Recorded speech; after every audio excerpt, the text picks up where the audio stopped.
Hello friends, आज हम पढ़ेंगे कोशिका विज्ञान। मतलब संजीवों की संरचनात्मक और क्रियात्मक इकाई को कोशिका कहते हैं। कोशिका के अध्ययन को साइटोलॉजी कहते हैं। 1665 में रॉबर्ट हुक ने सबसे पहले कोशिका को नाम दिया। रॉबर्ट ब्राउन ने 1833 में केंद्रक की खोज की, न्यूक्लियस की। और सलाइडेन एफ खान ने कोशिका सिद्धांत दिया। जीव द्रव्य मतलब प्रोटोप्लाज्म की खोज डुजॉर्डिन ने की, जबकि नामकरण पूर्व किटजे ने दिया। जीव द्रव्य को जीवन का भौतिक आधार पूर्व किटजे ने कहा। पर्वहरित क्लोरोफिल नाम सिम्पर द्वारा दिया गया है। फ्लेमिंग ने 1880 में कैमोटिन का पता लगाया तथा कोशिका विभाजन सेल डिवीजन के बारे में बताया। राइबोसोम की खोज जॉर्ज वेलेड ने की। लाइसोसोम की खोज डी डुबे ने की। माइटोकॉन्ड्रिया की खोज सी बेंड्रा द्वारा की गई। जीव द्रव्य प्रोटोप्लाज्म को दो भागों में बांटा गया है। जो दो पार्ट है वो ये हैं: कोशिका द्रव्य जिसे साइटोप्लाज्म कहते हैं और दूसरा केंद्रक द्रव्य न्यूक्लियोप्लाज्म। साइटोप्लाज्म ये कोशिका में कोशिका झिल्ली व केंद्रक के मध्य होता है और न्यूक्लियोप्लाज्म ये केंद्रक में भरा होता है।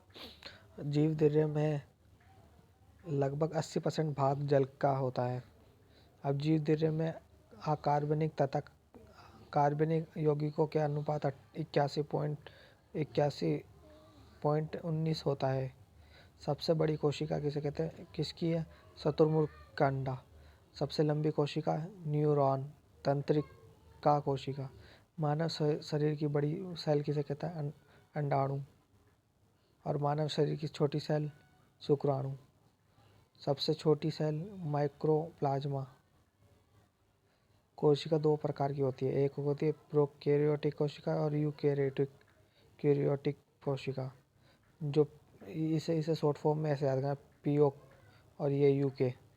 अब इनमें प्रोकैरियोटिक कोशिका में इनमें कोशिका विभाजन नहीं होता और यूकैरियोटिक में कोशिका विभाजन होता है प्लेसेंटी। और प्रोकैरियोटिक में इनमें श्वसन प्लाज्मा झिल्ली में होता है और यूकैरियोटिक में इनमें श्वसन माइटोकॉन्ड्रिया में होता है। और प्रोकैरियोटिक में ये प्राय जीवाणु तथा नील हरित शैवालों में होता है प्लेसेंटी। और यूकैरियोटिक में सभी जंतु और पादपों में होता है। और प्रोकैरियोटिक में कोशिका में राइबोसोम 70S वाला होता है और यूकैरियोटिक में राइबोसोम 80S। और प्रोकैरियोटिक कोशिका में विकसित माइटोकॉन्ड्रिया लवक तथा न्यूक्लियोलम आनुवंशिका होते हैं और यूकैरियोटिक में सभी विकसित कोशिकाओं प्लेसेंटी होती है। अब है केंद्रक, इसमें होता है वास्तविक केंद्रक उपस्थित होता है। ये कोशिका अल्प विकसित होती है और पूर्ण विकसित कोशिका है। कोशिका की संरचना, कोशिका भित्ति ये सेल्यूलोज से बनी होती है पहली बात तो।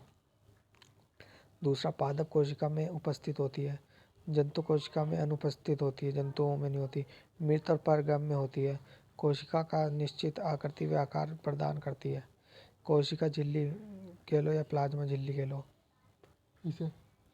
इसकी क्या विशेषता इसकी है कि जंतु कोशिका अत्यंत महीन पारदर्शक एवं अर्धपारगम्य झिल्ली से घिरी होती है। इसे सेल मेम्ब्रेन्स कहा जाता है। ये प्रोटीन व